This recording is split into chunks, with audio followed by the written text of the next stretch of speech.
देख ले प्राणी जरा दर्पण में हो, देख ले कितना पुण्य है कितना पाप तेरे जीवन में।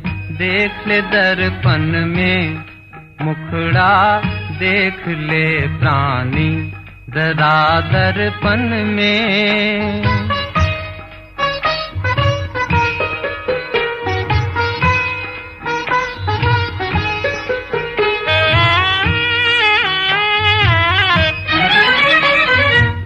कभी तो पल भर सोच ले प्राणी, क्या है तेरी कर्म कहानी। कभी तो पल भर सोच ले प्राणी, क्या है तेरी कर्म कहानी। पता लगा ले, पता लगा ले पड़े हैं कितने दाग तेरे दामन में। देख ले दर्पण में मुखड़ा देख ले प्राणी जरा दर्पण में।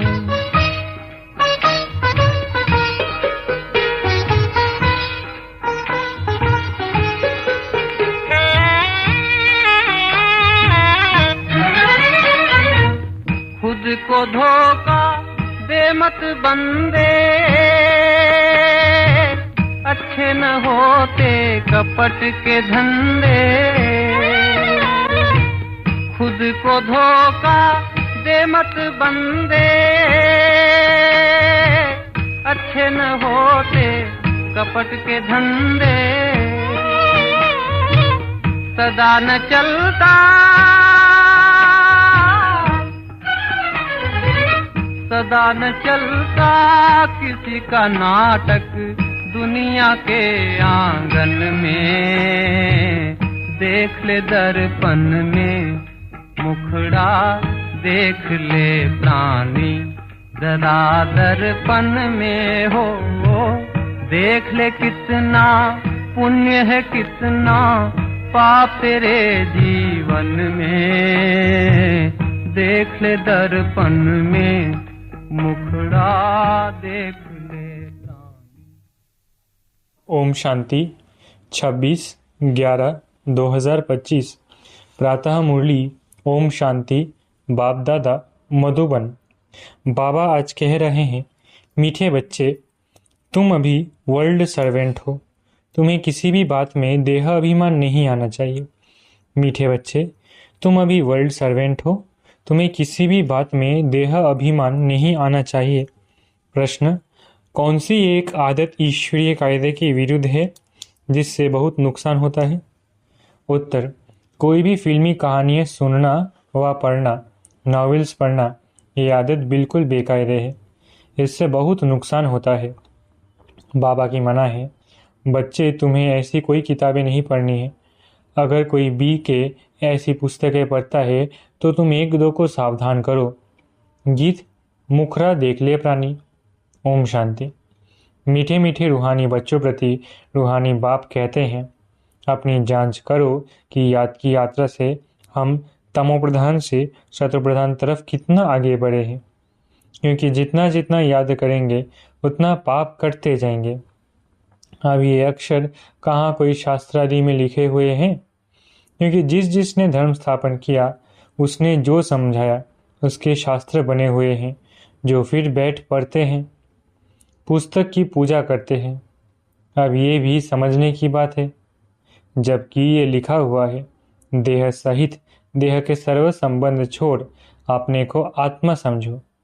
बाप याद दिलाते हैं, तुम बच्चे पहले पहले अशरीरी आए थे, वहाँ तो पवित्र ही रहते हैं। मुक्ति जीवन मुक्ति में पतित पावन कोई जा नहीं सकती। वो है निराकारी निर्विकारी दुनिया। इसको कहा जाता है साकारी विकारी दुनिया। फिर सतयुग में यही निर्विकारी दुनिया बनती है। सतयुग में रहने वाले देवताओं की तो बहुत महिमा है। अब बच्चों को समझाया जाता है, अच्छी रीति धारण कर औरों को समझाओ। तुम आत्माएं जहाँ से आई हो पवित्र ही आई हो, फिर यहाँ आकर अपवित्र भी जरूर होना है। सतयुग को वाइसलेस वर्ल्ड, कलयुग को विशेष वर्ल्ड कहा जाता है। अब तुम पतित पावन बन बाप को याद करते हो कि हमको पावन वाइसलेस बनाने आप विशेष दुनिया विशेष शरीर में आओ। बाप खुद बैठ समझाते हैं, ब्रह्मा के चित्र पर ही मूंझते हैं कि दादा को क्यों बिठाया है। समझाना चाहिए ये तो भागीरथ है। शिव भगवानुवाच है, ये रथ मैंने लिया है क्योंकि मुझे प्रकृति का आधार जरूर चाहिए, नहीं तो मैं तुमको पतित से पावन कैसे बनाऊं। रोज पराना भी जरूर है। अब बाप तुम बच्चों को कहते हैं अपने को आत्म समझ मामी कम याद करो। सभी आत्माओं को अपने बाप को याद करना है। श्री कृष्ण को सभी आत्माओं का बाप नहीं कहेंगे, उनको तो अपना शरीर है। तो ये बाप बहुत सहज समझाते हैं। जब भी किसी को समझाओ तो बोलो, बाप कहते हैं तुम अशरीरी आए, अब अशरीरी बनकर जाना है। वहाँ से पवित्र आत्मा ही आती है। भल कोई आते तो भी पवित्र है तो उनकी महिमा जरूर होगी। सन्यासी उदासी गृहस्थी जिनका नाम होता है, जरूर उनका ये पहला जन्म है ना। उनको आना ही है धर्म स्थापन करने। जैसे बाबा गुरु नानक के लिए समझाते हैं। अब गुरु अक्षर भी कहना पड़ता है क्योंकि नानक नाम तो बहुतों का है ना। जब किसकी महिमा की जाती है तो उस मतलब से कहा जाता है, न कहे तो अच्छा नहीं। वास्तव में बच्चों को समझाया है गुरु कोई भी है नहीं सिवाय एक के, जिसके नाम पर ही गाते हैं सतगुरु अकाल। वो अकाल मूर्त है, अर्थात जिसको काल ना खाए, वो है आत्मा। तब कहानियाँ आदि बैठ बनाई हैं। फिल्मी कहानियों की किताब नॉवेल्स आदि भी बहुत पढ़ते हैं। बाबा बच्चों को खबरदार करते हैं, तुम अब कभी भी कोई नॉवेल्स आदि नहीं पढ़ना। कोई कोई को आदत होती है, यहाँ तो तुम बहुत सौभाग्यशाली बनते हो। कोई बीके भी नॉवेल्स पढ़ते हैं। इसलिए बाबा साहब बच्चों को कहते हैं कभी भी किसको नॉवेल पढ़ता देखो तो झट उठाकर फाड़ दो, इसमें डरना नहीं है। हम कोई श्राप ना दे व गुस्सा ना हो, ऐसे कोई बात नहीं। तुम्हारा काम है एक दो को सावधान करना। फिल्म की कहानियाँ सुनना या पढ़ना बेकायदे है। बेकायदे कोई चलन है तो झट रिपोर्ट करनी चाहिए, नहीं तो सुधरेंगे कैसे। अपना नुकसान करते रहेंगे। खुद में ही योग बल नहीं होगा तो यहाँ क्या बैठ सिखलाएंगे। बाबा की मना है, अगर फिर ऐसा काम करेंगे तो अंदर दिल जरूर खाती रहेगी, अपना नुकसान होगा। इसलिए कोई में भी कोई अवगुण देखते हो तो लिखना चाहिए। कोई बेकायदे चलन तो नहीं चलते, क्योंकि ब्राह्मण इस समय सर्वेंट है ना। बाबा भी कहते हैं बच्चे नमस्ते, अर्थ सहित समझाते हैं। बच्चियां पढ़ाने वाली जो है उनमें देह अभिमान नहीं आना चाहिए। टीचर भी स्टूडेंट का सर्वेंट होते हैं ना। गवर्नर आदि भी चिट्ठी लिखते हैं, नीचे सही करेंगे आई एम ओबीडियंट सर्वेंट, बिल्कुल सम्मुख नाम लिखेंगे। बाकी क्लर्क लिखेगा अपने हाथ से, कभी अपनी बड़ाई नहीं लिखेंगे। आजकल गुरु तो अपने आप को आप ही श्री श्री लिख देते हैं। यहाँ भी कोई ऐसे हैं श्री फलाना लिख देते हैं। वास्तव में ऐसे भी लिखना नहीं चाहिए। न फीमेल श्रीमती लिख सकती है। श्रीमत तब मिले जब श्री श्री स्वयं आकर मत देवे। तुम समझा सकते हो कि जरूर कोई की मत से ये देवता बने हैं ना। भारत में किसको भी ये पता नहीं कि ये इतना ऊंच विश्व के मालिक कैसे बनते हैं। तुमको तो यही नशा चढ़ना चाहिए। एम ऑब्जेक्ट का चित्र सदैव छाती से लगा होना चाहिए। किसको भी बताओ हमको भगवान पराते हैं, जिससे हम विश्व का महाराजा बनते हैं। बाप आए हैं इस राज्य की स्थापना करने। इस पुरानी दुनिया का विनाश सामने खड़ा है। तुम छोटी छोटी बच्चियां तोतली भाषा में किसको भी समझा सकती हो। बड़े बड़े सम्मेलन आदि होते हैं, उनमें तुमको बुलाते हैं। ये चित्र तुम ले जाओ और बैठ कर समझाओ। भारत में फिर से इन्हों का राज्य स्थापन हो रहा है। कहाँ भी बड़ी सभा में तुम समझा सकते हो। सारा दिन सर्विस का ही नशा रहना चाहिए। भारत में इनका राज्य स्थापन हो रहा है। बाबा हमको राजयोग सिखला रहे हैं। शिव भगवानुवाच, हे बच्चों, तुम अपने को आत्मा समझ मुझे याद करो तो तुम यह बन जाएंगे 21 पीढ़ी के लिए। दैवी गुण भी धारण करने हैं। अभी तो सब के आसुरी गुण हैं। श्रेष्ठ बनाने वाला तो एक ही श्री श्री शिव बाबा है। वही ऊंच ते ऊंच बाप हमको पढ़ाते हैं। शिव भगवानुवाच, मन मना भव। भगीरथ तो मशहूर है। भगीरथ को ही ब्रह्मा कहा जाता है, जिसको महावीर भी कहते हैं। यहाँ दिलवारा मंदिर में बैठे हुए हैं ना, जैनी आदि जो मंदिर बनाने वाले हैं वो कोई भी जानते थोड़ी है। तुम छोटी छोटी बच्चियां कोई से भी विजिट ले सकती हो। अभी तुम बहुत श्रेष्ठ बन रहे हो। ये भारत की एम ऑब्जेक्ट है ना। कितना नशा चढ़ना चाहिए। यहाँ बाबा अच्छी रीति नशा चढ़ाते हैं। सब कहते हैं हम तो लक्ष्मी नारायण बनेंगे। राम सीता बनने के लिए कोई भी हाथ नहीं उठाते हैं। अभी तो तुम हो अहिंसक क्षत्रिय। तुम अहिंसक क्षत्रियों को कोई भी नहीं जानते। ये तुम अभी समझते हो। गीता में भी अक्षर है मन मना भव। अपने को आत्मा समझो। ये तो समझने की बात है ना, और कोई भी समझ नहीं सकते। बाप बैठ बच्चों को शिक्षा देते हैं। बच्चे आत्माभिमानी बनो। ये आदत तुम्हारी फिर 21 जन्म के लिए चलती है। तुमको शिक्षा मिलती है 21 जन्मों के लिए। बाबा घड़ी घड़ी मूल बात समझाते हैं। अपने को आत्मा समझ कर बैठो। परमात्मा बाप हम आत्माओं को बैठ समझाते हैं। तुम घड़ी घड़ी देह अभिमान में आ जाते हो, फिर घर बार आदि याद आ जाता है। ये होता है। भक्ति मार्ग में भी भक्ति करते करते बुद्धि और तरफ चली जाती है। एक टिक सिर्फ नौधा भक्ति वाले ही बैठ सकते हैं, जिसको तीव्र भक्ति कहा जाता है। एकदम लवलीन हो जाते हैं। तुम जैसे याद में बैठते हो तो कोई समय एकदम अशरीरी बन जाते हो। जो अच्छे बच्चे होंगे वही ऐसी अवस्था में बैठेंगे। देह का भान निकल जाएगा। अशरीरी हो उस मस्ती में बैठे रहेंगे। ये आदत पड़ जाएगी। सन्यासी है तत्व ज्ञानी व ब्रह्म ज्ञानी। वो कहते हैं हम लीन हो जाएंगे। ये पुराना शरीर छोड़ ब्रह्म तत्व में लीन हो जाएंगे। सबका अपना अपना धर्म है ना।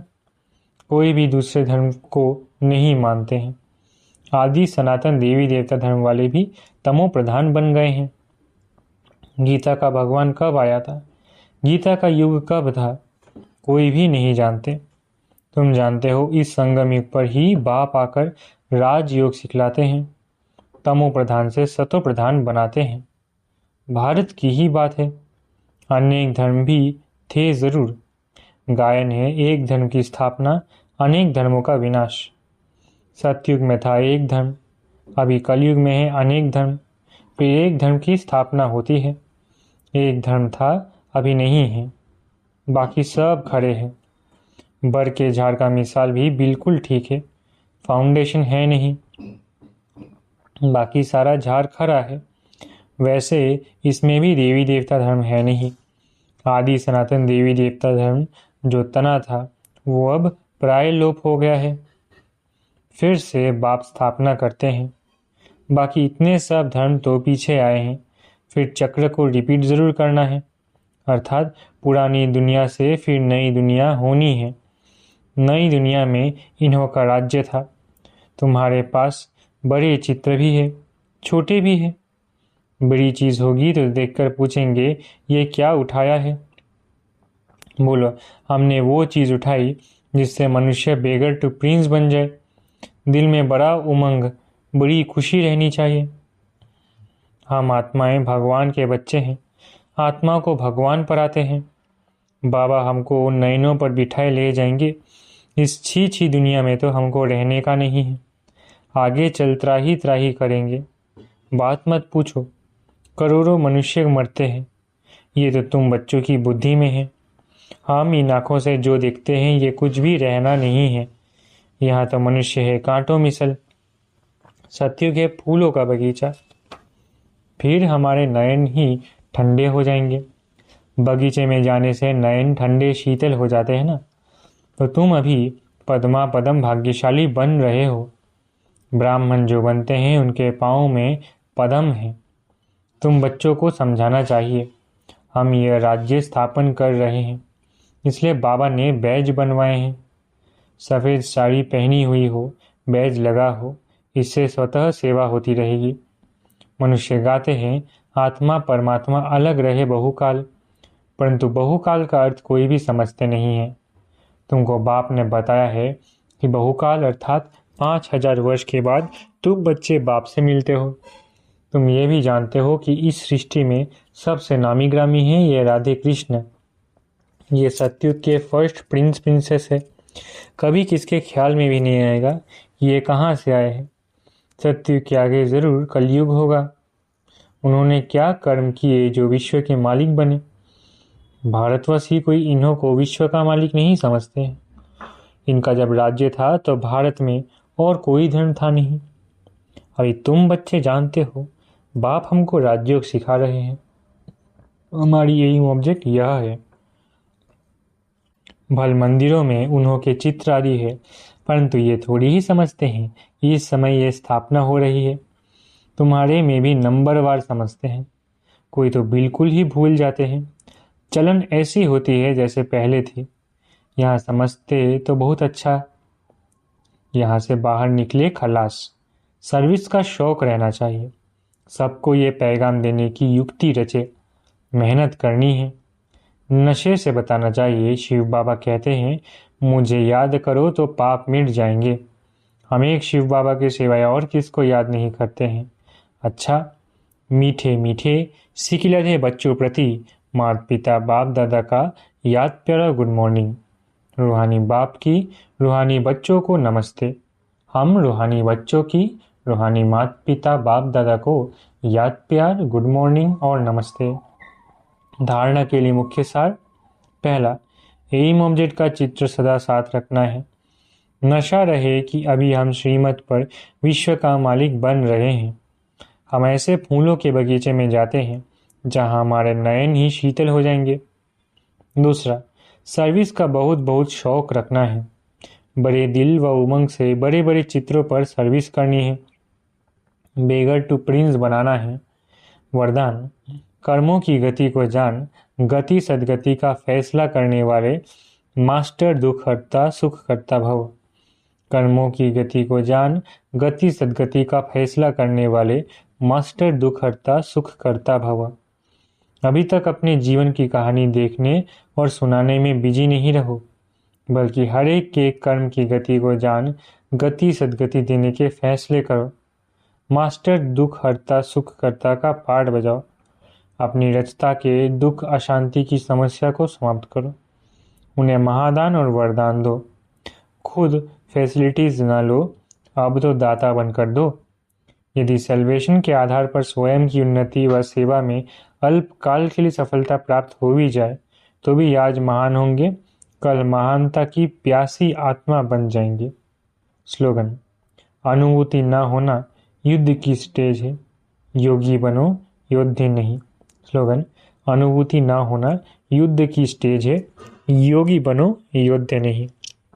अव्यक्त इशारे, अशरीरी व विदेही स्थिति का अभ्यास बढ़ाओ। जैसे ब्रह्मा बाप अव्यक्त बन विदेही स्थिति द्वारा कर्मातीत बने, तो अव्यक्त ब्रह्मा की विशेष पालना के पात्र हो। इसलिए अव्यक्त पालना का रिस्पॉन्ड विदेही बनकर दो। सेवा और स्थिति का बैलेंस रखो। विदेही माना देह से न्यारा, स्वभाव संस्कार कमजोरियां सब देह के साथ है, और देह से न्यारा हो गया तो सब से न्यारा हो गया। इसलिए ये ड्रिल बहुत सहयोग देगी। इसमें कंट्रोलिंग पावर चाहिए। अच्छा, ओम शांति। शुक्रिया बाबा।